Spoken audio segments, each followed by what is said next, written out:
To say TCU had a rough day at the office would be a gross understatement. The Frogs have huge questions, and they just got embarrassed by SMU in Dallas. We'll talk about it here on Locked On Horned Frogs. It's your team. We do it here every day.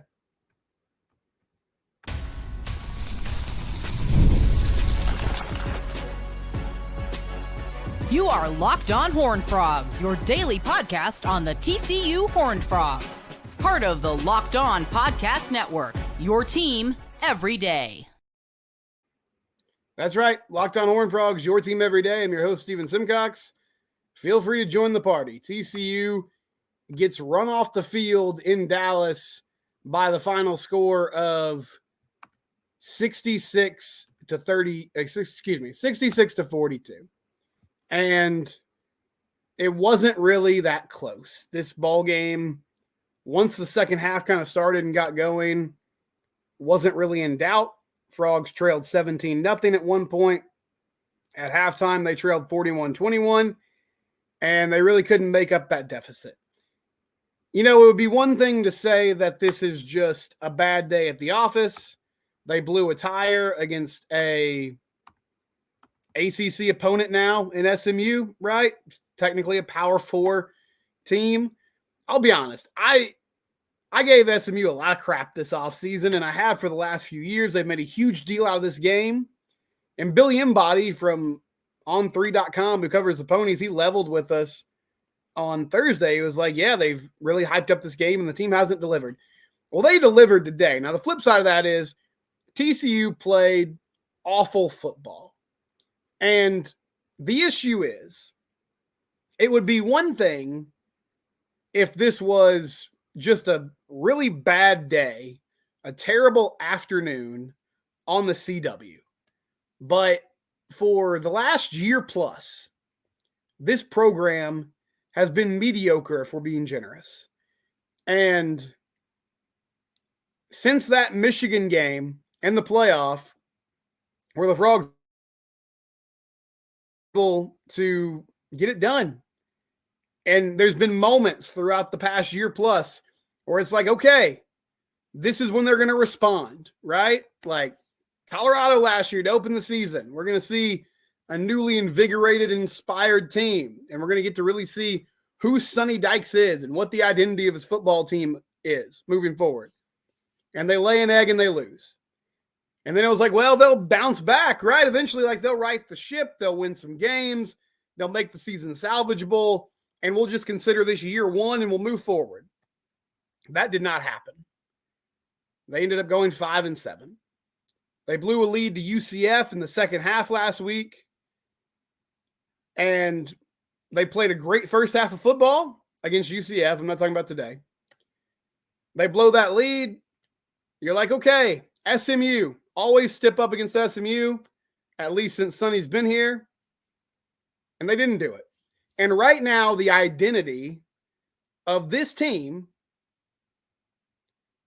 now it can change, right? Things change, but I don't have a lot of hope right now. They play a 1-3 Kansas squad next week. They play a Houston team that's really struggling in year one against Willie Fritz. And I see a lot of your comments. I'm sorry. I'm trying to get some things out here in segment one, and then we'll get to it. But right now, the identity of this Sonny Dykes team is they're undisciplined. They're really bad in the trenches, and they don't step up in big moments. So that's what it is at the moment. And they played really the entire second half of this ball game. And I want to talk about this for a minute. They played the entire second half of this ball game without Sonny Dykes on the sideline because he got ejected for 2 unsportsmanlike conduct penalties. And you know what? The officials today, I thought they struggled. I didn't think they had a great day. There was what appeared to be a fumble on the first possession of the game by SMU. They ruled that the ball carrier was down. Josh Hoover was running a triple option on 4th and inches for reasons that I don't understand. And he gets hit from behind. Looks like he might have been down by contact, but they ruled it a fumble. SMU scoop and score, take it to the house. And then Jordan Bailey's kick return to open the second half. That looked like it was a touchdown. It gets taken off the board because of a holding penalty. And it looked like a soft holding penalty. All that's understandable. But he's just berating the refs. And I see John says, what college football coach gets ejected? That's crazy.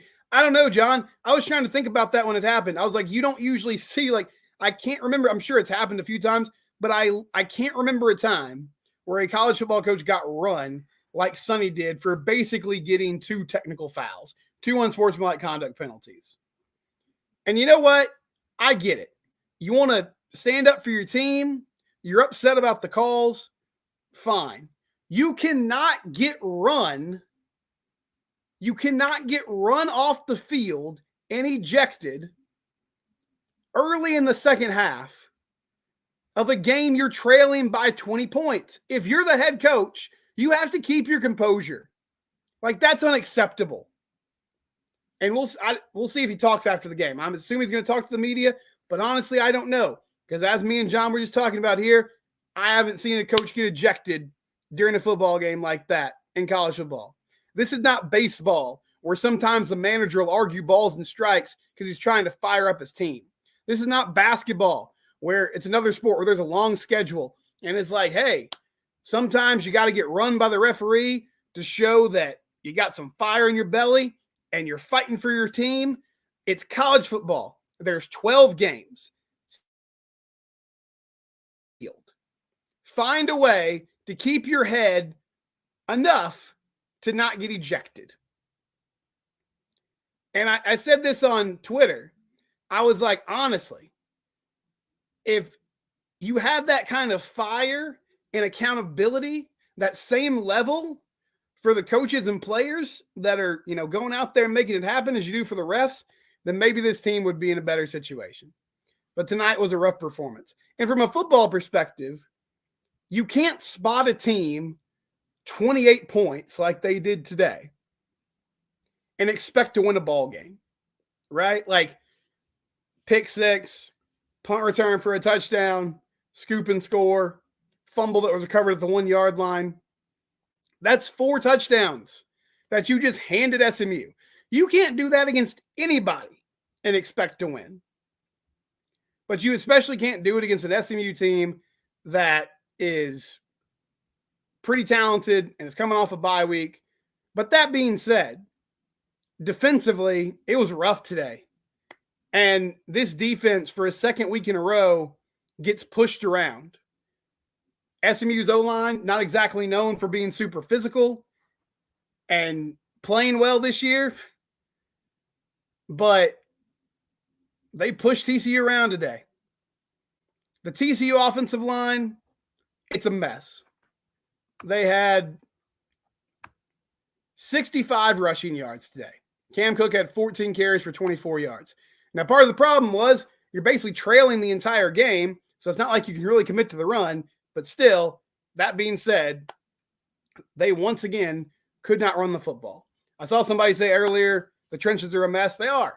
It's a mess right now. Wyatt says it's embarrassing how we act like we're above this rivalry and get blown out. Not a good look from any angle. Yeah, man, it is. It's not a good look. And listen, the program's going to get a lot of heat the next couple of days. They did a funny video about the CW, right?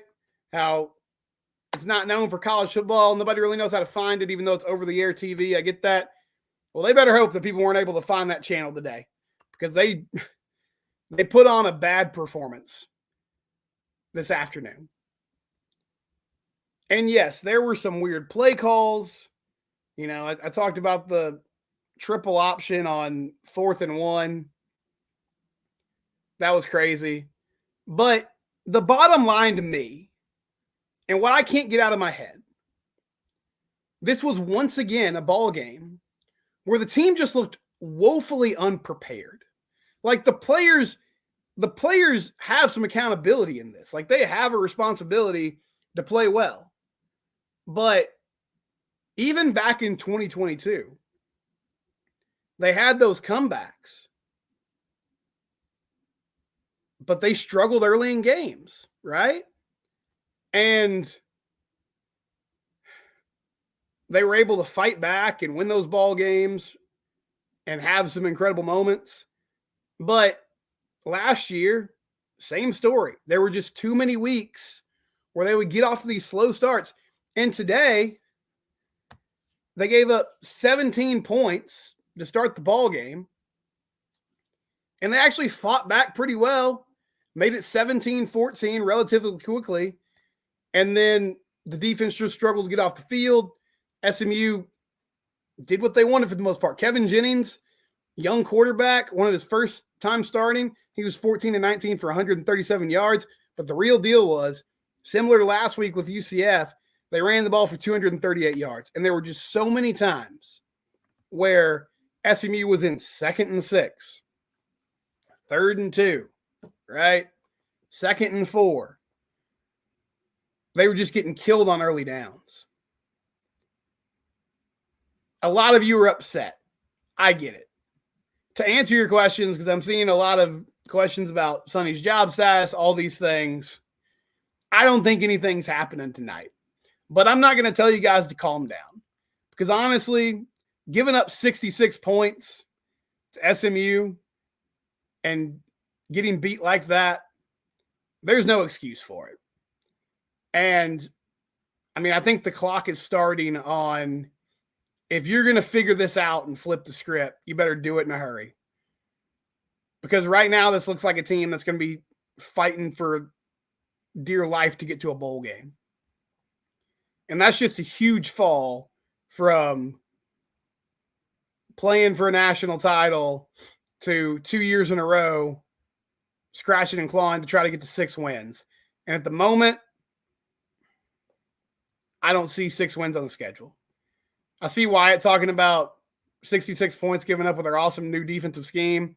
Yeah, defense struggled today, but honestly, like, I don't know. It's game 4 with Andy Avalos. I don't like the results that happened today, and they've got to get some things turned around. This is 2 weeks in a row, excuse me, that a team has just run the ball at will and kind of did what they wanted offensively. But my big picture issue, like, yeah, that's a problem. And then offensively, they're inconsistent. But big picture issue is the team looks unprepared. They don't seem to be playing with a lot of fire and intensity. And this is the 2nd straight year. The K-State game popped in my mind last year. It's the 2nd straight season where the team just kind of looked like they gave up midway through the ball game. I mean, they had that touchdown to start the second half. They immediately give up a score, and all of a sudden they're on their heels. I'm going to take a quick ad break. I'll check Twitter here to see if Sonny said anything or kind of what the post-game mood is, and I'll try to get some of your thoughts as well. It's Locked On Horned Frogs. It's your team every day.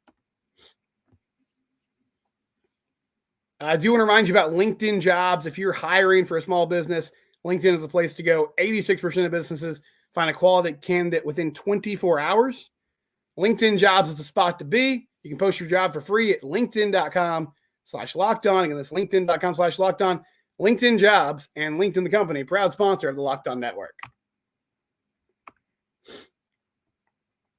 Somebody asked me what Sonny's buyout was. I don't know. I think it's pretty high because they gave him an extension after year 1. So I would imagine that it's a pretty pricey number.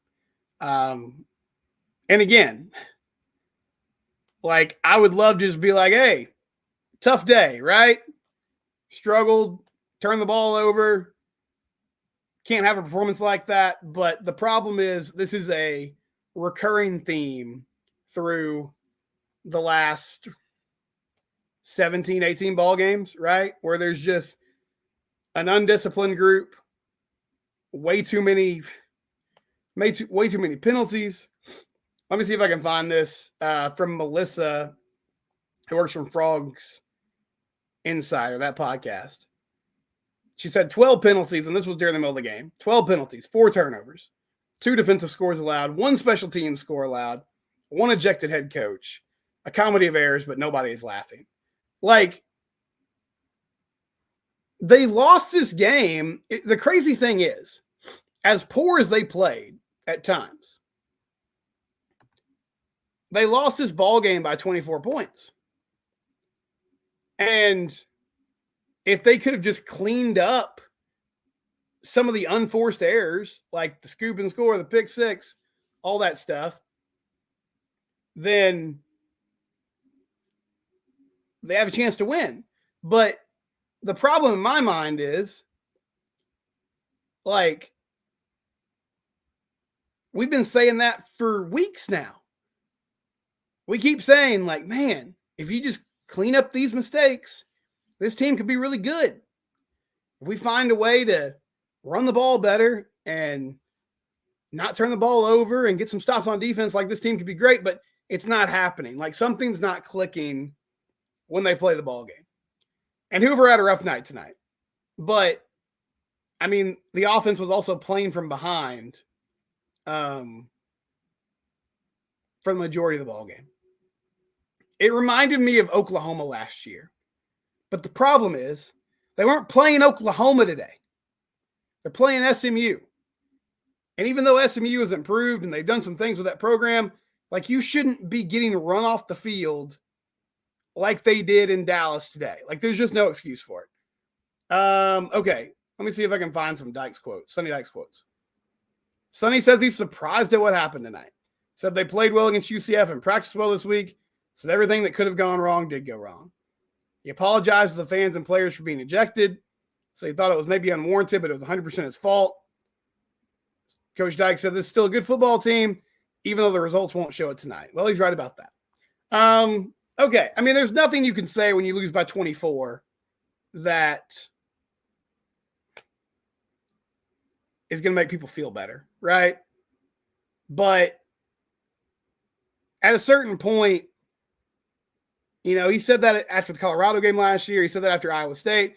And he's just like, oh, I don't know. We're having good practices. We're doing what we're supposed to do. Like, I'm not sure what the issue is. Well, you got to figure it out. CB says, rough night for Josh with 3 touchdowns and 40 yards passing. Yeah, I know. I mean, he played fine. Like, they scored 42 points.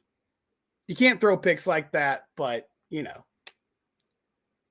I mean, also, they were behind the whole game. So there's a lot of pressure on them. I see Patrick Jones in the chat. Hey, Patrick, good to see you, brother. Patrick's an old friend of mine, and it's nice to see his face, right? I don't know, man. This was awful. Like, I said this on Twitter. I was like, I can't really think of many more performances that were more embarrassing than this. I mean, K-State in the last year of the Gary era, I guess K-State last year, but even in seasons where they lost to SMU in the past, which that happens from time to time, it was typically a 1-score ball game. It wasn't like tonight where it was just rough from start to finish, you know? It's a bad deal all the way around. But I don't know. I mean, I think there's a few dogs on this team. Jack Besh can play. I believe Josh Hoover's got really good intangible qualities and he's a good leader. But there's not enough player leadership. I guess there's not enough coaching leadership. I don't have an explanation for this. And I don't have a lot of positivity to give you guys right now. I feel like I don't see things in what happened tonight that lead me to believe they're going to turn this ball game. They're going to turn this thing around, right? Tommy says is Savion just not interested in playing. Yeah, I don't know what the deal is with Savion Williams. He's just off the field a lot. And Dalen Wright has been out of the lineup for a while. Paul Wale has been out of the lineup for a while. They've just got some guys that aren't getting it done. John keeps asking me why I haven't said fire Sonny Dykes. Okay, so I know a lot of you are calling for his job tonight. I think the seat's getting warm, right? Like they're running out of excuses. They're running out of time to fix this. Year one was obviously amazing. year 2 and 3 has been rough. We're 4 games into year 3. It feels like we're about 10 games into year 3 right now. But it's been rough right now. I don't think anything's going to happen tonight. I think he's got the rest of the season to get this figured out. But if he doesn't, then yeah, we're going to have some hard conversations. And right now, this looks like an undisciplined football team that's just not getting the job done. So they've got to turn it around in a hurry. But, you know, to a certain extent, you could say last year was really year 1 for this coaching staff. Okay. Because he took over a team that was very experienced, and obviously he capitalized on that. New voice in that locker room made a huge difference. Last year was bad. This year has been bad so far. And I guess my biggest concern is I don't know, like, player development would be the thing that you point to and say, hey, this is what we want to hang our hat on. At this time, I don't know a lot of guys that they've recruited and gotten in the system that have been big-time contributors. There's been some players in the transfer portal that have done a nice job for them. And Josh Hoover was one of their first commits. And, you know, he's become the starting quarterback and done some nice things. But by and large, they on a D-line. And they've kind of taken a long game to try to fix that by recruiting a lot of those guys. But people are going to have to grow up fast, and they're going to have to turn this thing around in a hurry. I think SMU is better than we want to admit, but this was embarrassing. Like, there's no way around it. 8 days ago, they couldn't score a touchdown against BYU. That's not even an exaggeration. Like, they lost the game against BYU. I guess it was 13 days ago because they had a bye week. But less than 2 weeks ago, they played BYU, and they couldn't find a way to get in the end zone. And TCU gave up 66 points. I guess if you take off the unforced errors, they gave up 38 points. But still, SMU did what they wanted, right? Like, they just ran up and down the field, scored it well. And I don't think it was just because they benched Preston Stone. I feel like TCU had a hand in this. So, yeah, Kansas next week. Another team that lacks an identity and is struggling. But I struggle to find optimism in this moment. So, you know what? It's been fun chatting with you guys. Here's what I'm going to do. There will be a show on Monday. I'm going to finish this up, post the audio, and I'm going to go hang out with my kids for the next 24 hours. And then there will be a show up Monday morning, and we'll talk about this disaster again, and we'll eventually turn the page to Kansas. And yeah, you gotta figure out a way to get this moving in the right direction. Liam says, percentage-wise, where would you lay the blame? I mean, I would put 70% on the head coach right now. Because I think on both sides of the ball, this team is struggling. And a lot of you have said this. What is it exactly that Sonny does? What is he hands-on with? Because he's an offensive-minded coach, but he's given the offense to Kendall Briles. Andy Avalos is running the defense. So, if your whole job as a head coach is your Mr. CEO, Mr. like, I'm big picture guy, I'm handling the culture, I'm making sure we're prepared to play. Well, they haven't been prepared to play lately. And they make a lot of silly, undisciplined mistakes. And it doesn't feel like they have a ton of accountability right now. So that's a big problem. And yeah, mobile quarterbacks have given us issues, as some of you have said. Well, Jalen Daniels is next week, so that's not going to get better. Kansas on the road, and then a short week to play Houston. And then you get Utah after the bye week. And I shudder to think about what a physical team like the Utah Utes will do to TCU right now. I hope my opinion changes in a couple weeks. But Utah right now is everything that TCU is not. They are physically and mentally tough. They have a clear identity.